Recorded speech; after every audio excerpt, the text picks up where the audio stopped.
She was Robert Dunn before she became Roberta. And what does she think of HB2? Well, she says it's the best thing that's ever happened to transgender rights. It was like a mirror image of the best teams that I've ever been a part of.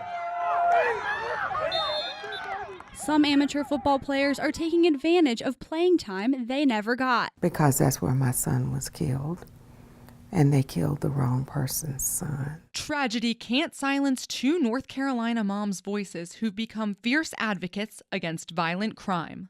Those stories on 30 Minutes. It was one of the most controversial laws passed in recent North Carolina history. When the state passed HB2, also known as the bathroom bill, it required people to use the bathroom of the gender on their birth certificate. Some say the law was discriminatory, but one opponent says the law is the best thing that's ever happened for transgender rights. I call it hate bill too, and totally against it. It's 100% wrong. It was a knee-jerk reaction that was done in one day from people who don't understand it. They want to call me a pedophile, a pervert, a sex offender, but it's also the best thing that ever happened to transgender people. Because it got you in the media, got the Got me discussion. in worldwide news. The shot that was second shot heard around the world. People didn't know what a transgender people were. And now it's national news, international news. I get newspapers from around the country calling me up to talk about it.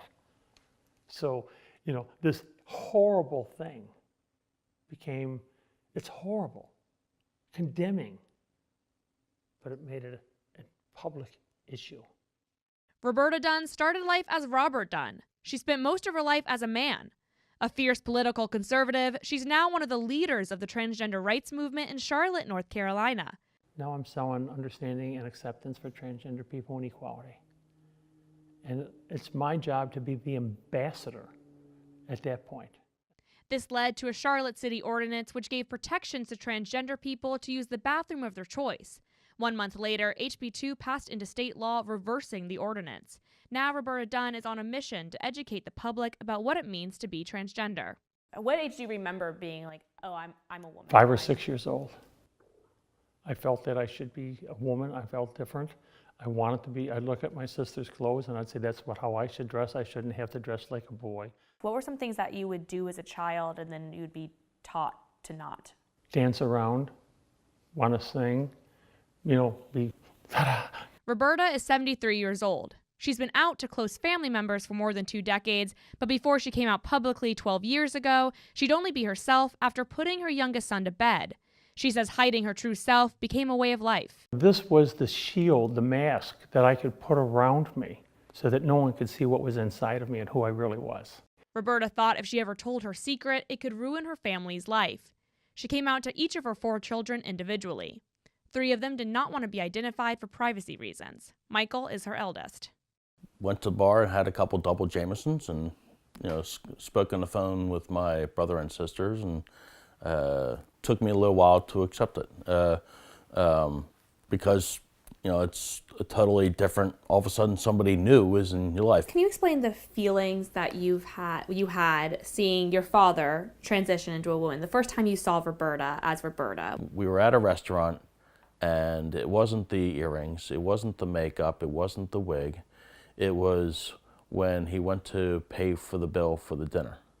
When he reached into his purse and pulled out a woman's wallet, and then pulled the credit card out. Michael says it took time to fully understand his father and her new life. I said, "So, are you mom?" You know, he said, "Oh, no. I am your father. I'll always be your father." And that's never to change. What do the rest of your siblings think? Some are open and some are more reserved about how they feel about it. Some are a little bit confused or upset. Roberta's daughter struggles to understand Roberta's transition. She recently got married. She wanted me to walk her down the aisle as her father. And this is after you were Roberta? Yes, for 20 years. Yeah. 22 years. And I says, that's not who I am. She goes, this is my dream. I got married before I eloped, and I always want you to walk me down the aisle.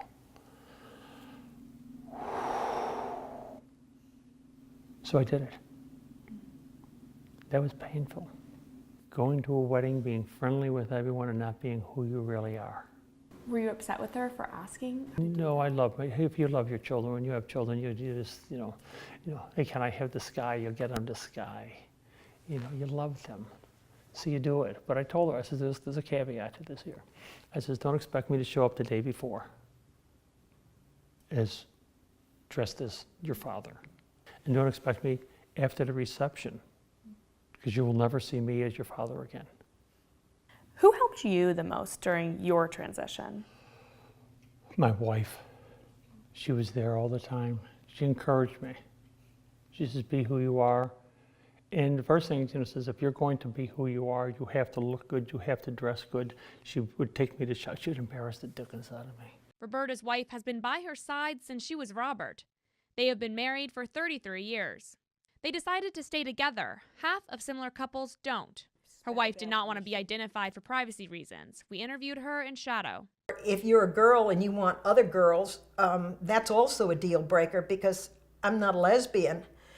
And at that point, she had to think about it for a couple of days, and she said, no, this is not a sexual thing. She said, I want to be with my wife. I want to be with you. I'm not looking for outside extracurricular activities. That's not my motivation in doing this.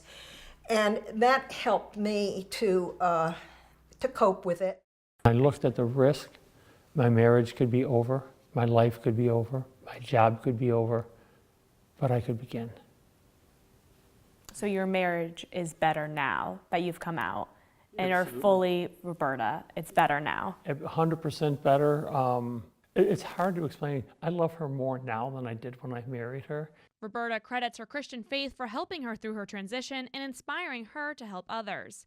After becoming a public figure in the transgender community, Roberta now travels across the country helping young people with their gender and sexual identities and educating students about transgender rights. How many people's lives, estimate, do you think you've changed, that you've touched, that you've changed their mind about what they thought of transgender? Thousands.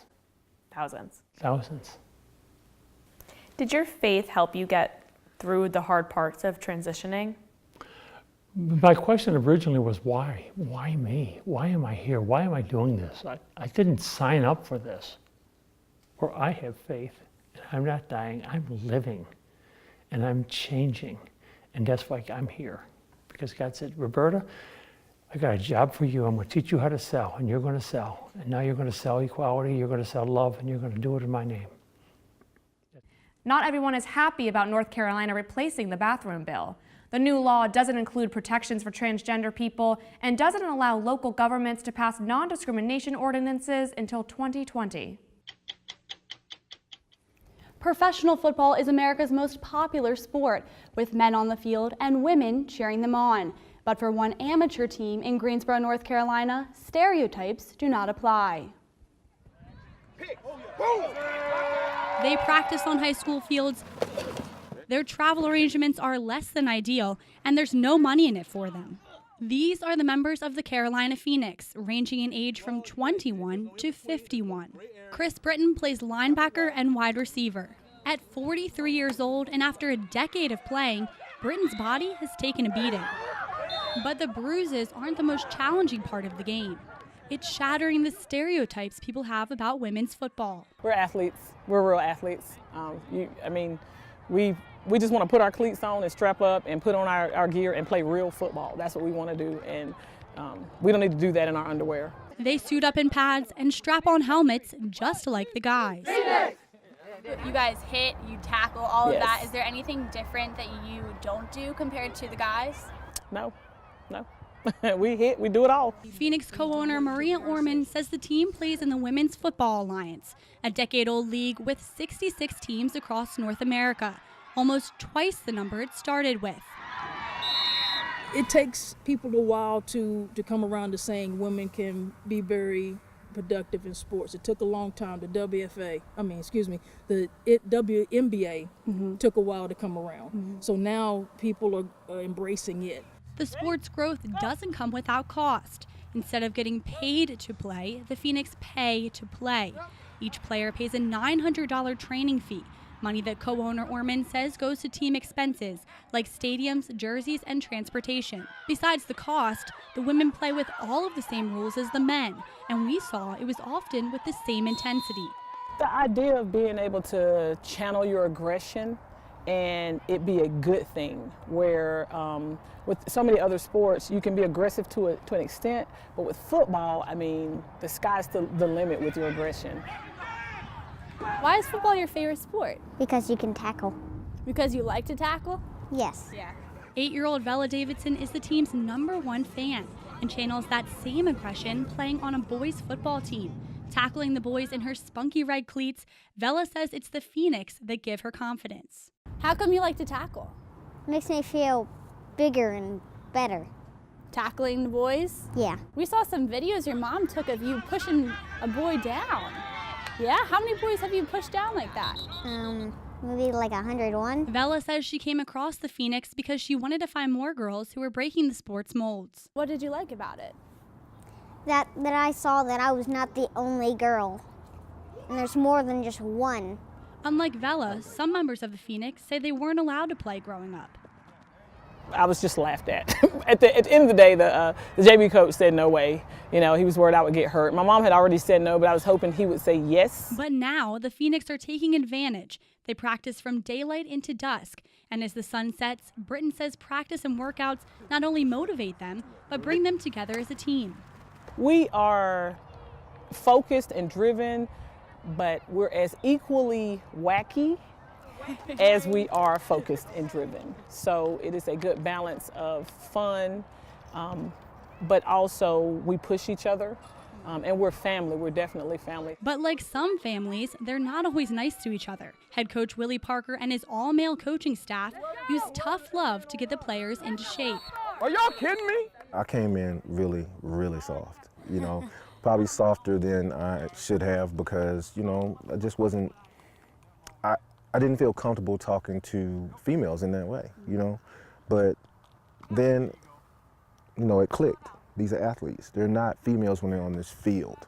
Once we start hitting and we start running through drills, then we're just football players, and then all that, I don't know how to treat a female, that goes out the window, and then they treat us like they treat the men that they coach. Parker has been the head coach for the past 3 years, joining the Phoenix after going to a game with the team's former coach.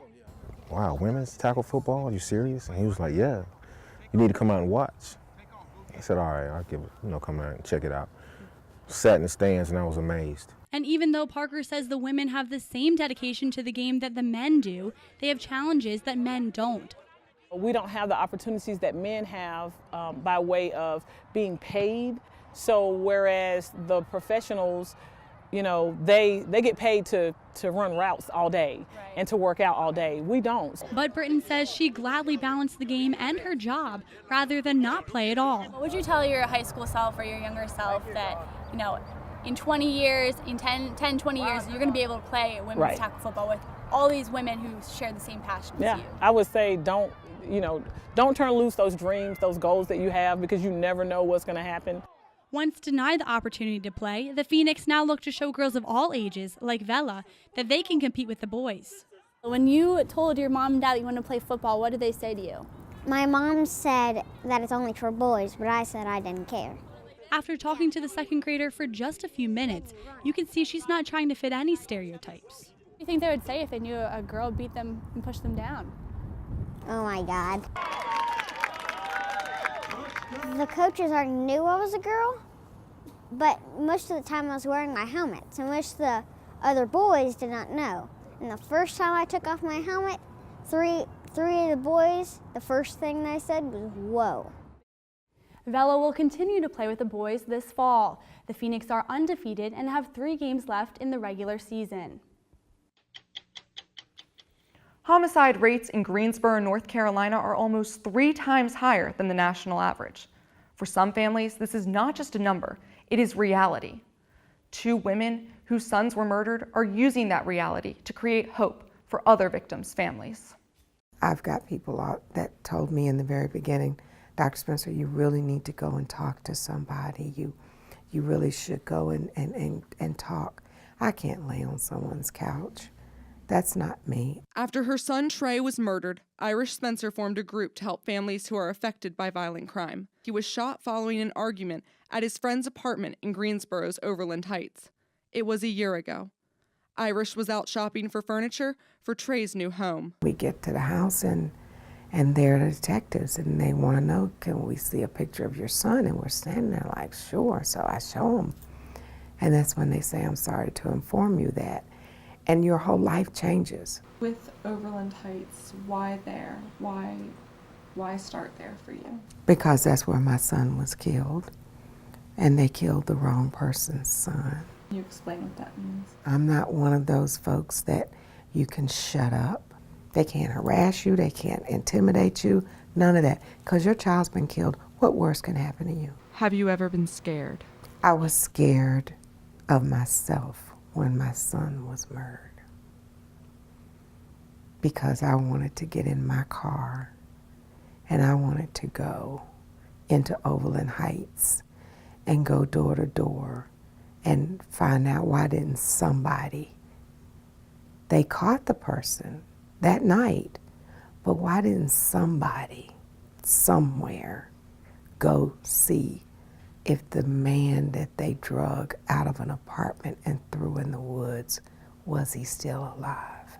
For the last year, Irish's group has partnered with the Greensboro Police Department in hopes of reducing crime and improving the quality of life in the Overland Heights community. There's not another area within our district where officers spend more time than we do right here. When we have people like Dr. Spencer on board, sometimes they get a little pressure. And, if you've met Dr. Spencer, you understand that. Her program, Families Against Senseless Killing, or FASC, has worked with officers like Lieutenant Dan Knott to help about 70 families in the last year. Is FASC empowering? It is very empowering. It's, we held our first candlelight vigil with FASC. And we asked anybody that felt or had this done to them to show up, and they did. I gave the microphone to the audience to come up, and at first nobody would. And then slowly people started getting up and telling their story, stories we had never heard. Irish creates a place that helps families deal with the next steps, how to work with the district attorney's office, and make funeral arrangements. It gives me the opportunity to do what the police department, the sheriff department, and some of our public officials have not done, won't done, or can't do. And that is stand up for those who are voiceless. When I first moved here, it was quiet, peaceful, and it was really safe. So we went to bed every night, slept comfortable with the door being unlocked. Gloria Rankin has lived in the same public housing for half a century. In 1992, her son Robert was murdered in Smith Homes. He was 26. She's seen violent crime rates fluctuate in the neighborhood. Within the last 6 to 9 months, it has escalated, really escalated a lot. And we have had three deaths within the last 6 months. I wish I could say I could feel afraid, but I haven't got there yet. A whole lot of people have. But I don't feel afraid by them. I don't feel intimidated by them. You have that same right to be happy, safe, and protected. Your children need to know that they can grow up and be the greatest people in the world. On weekends, Gloria leads programs to teach children and teens about avoiding the causes of violent crime. I don't take anything for granted anymore. I took for granted that my kids would be burying me, I wouldn't be burying my kids. I took it for granted that I would always have the opportunity to tell them I love them. Trey was my everyday hug and my every afternoon hug. What's his legacy? Not to give up. If you could speak to his killer, what would you say? Why couldn't you take that gun and turn it on yourself? And maybe one day I'll be that mom that says, I forgive you. I forgive you. But right now, I can't forgive nothing because my daily hug is not here in the morning, and my daily hug is not here in the afternoon.